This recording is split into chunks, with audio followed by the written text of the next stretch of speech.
Hello. So normally I usually have like the logo and the name, but for whatever reason they kind of nixed that whole press start to load in thing. Probably because most of the menus like over there and stuff, but we'll get there.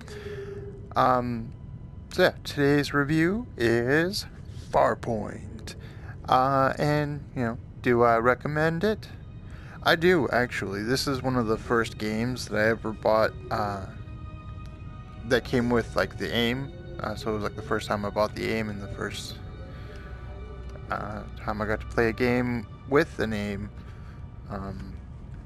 So yeah, anyway, a little bit nostalgic for that purposes, but also on top of that, as you can tell, the resolution's kind of high and like details are pretty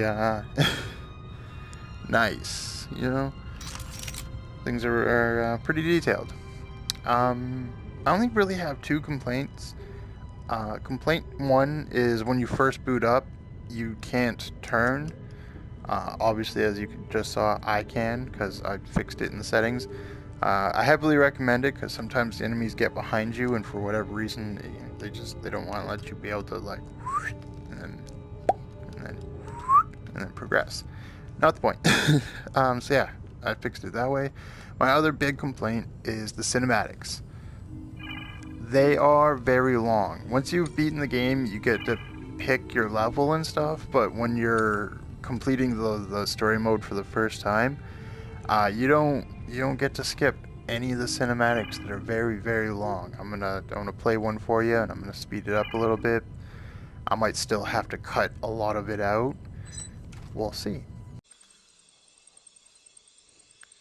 That's unique to the first one. Don't worry about that. And it's not all 2D either. Hello, planet Earth. Just to I'm clarify. Eva Tyson, one of the...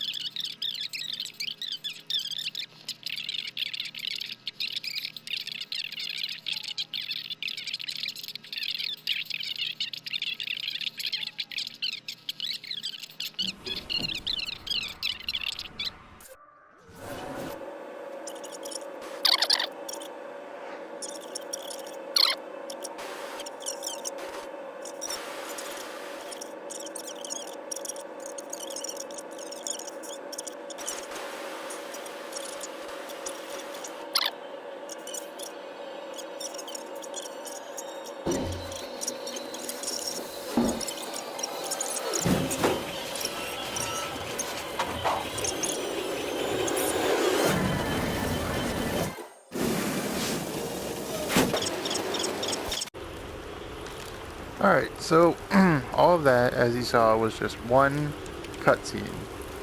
One really, really sped up cutscene. And yeah, it might have been too sped up to fully establish, but we are crash landed, and we are progressing linearly through levels to try to get out of here, slash figure out where here even is. But that's just like a very basic rudimentary explanation, because there's also that side story with the two people that you saw in that last video about after they crash land and their story and yada yada, and there's a twist associated with it if you pay enough attention. So I had mentioned it earlier, but as you can see, there's quite a nice resolution and a fairly decent draw distance, and frankly, just look at how beautiful that looks. This beauty right here is a clear example as to why it's nice to be able to turn around. Look how beautiful it is over here. The most common variant, he's kind of glitched where he is. Oh, never mind. He's not glitched anymore. Is what I call the face hugger. I don't know if any of them actually have any proper names. I've given them their own little names, as you'll notice in the next two bestiaries, quote unquote bestiaries.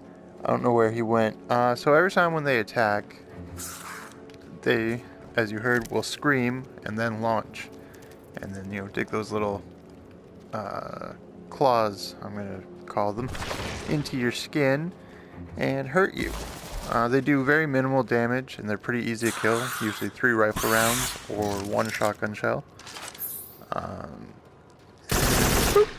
See? There you go. And, yeah. They're only really kind of a threat if you have like a dozen or so. Anything less than 10, they're mostly just an annoyance. Here we've got 2 other monsters.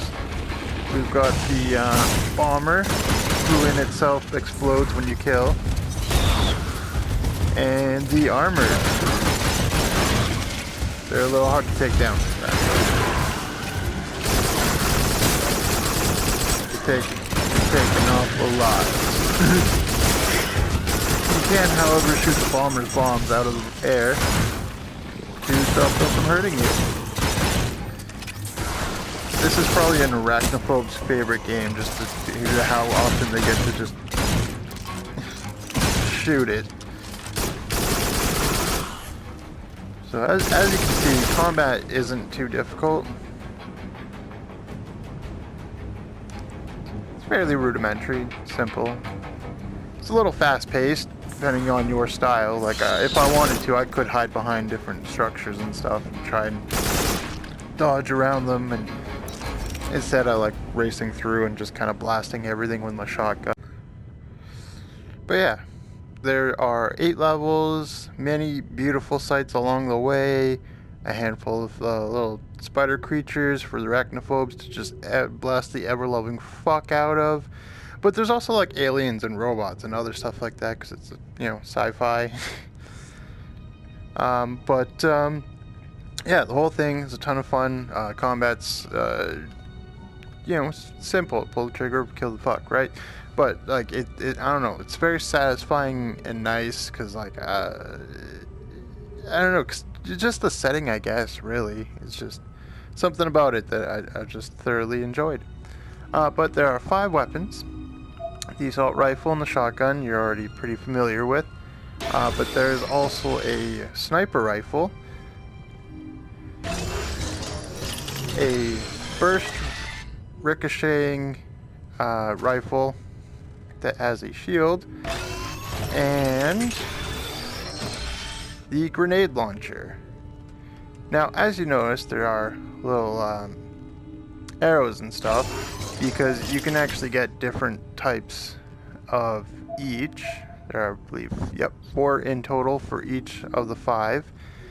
And each have their own little thing. Like this is a burst fire with dumbfire rockets. This one's a heat-based rocket with heavy assault rounds. Close assault with seeking mini rockets. You know, I've got shotgun, skeet shot, disc grenades, fire damage, napalm grenades, single shot proximity grenades. And you unlock these in challenge mode, versus, and cooperative are the 3 modes that get you XP for your guns. And it's based on kills. That's basically everything I have to say, aside from like you can knock a bunch of stuff over and try and get it in the hole for some points.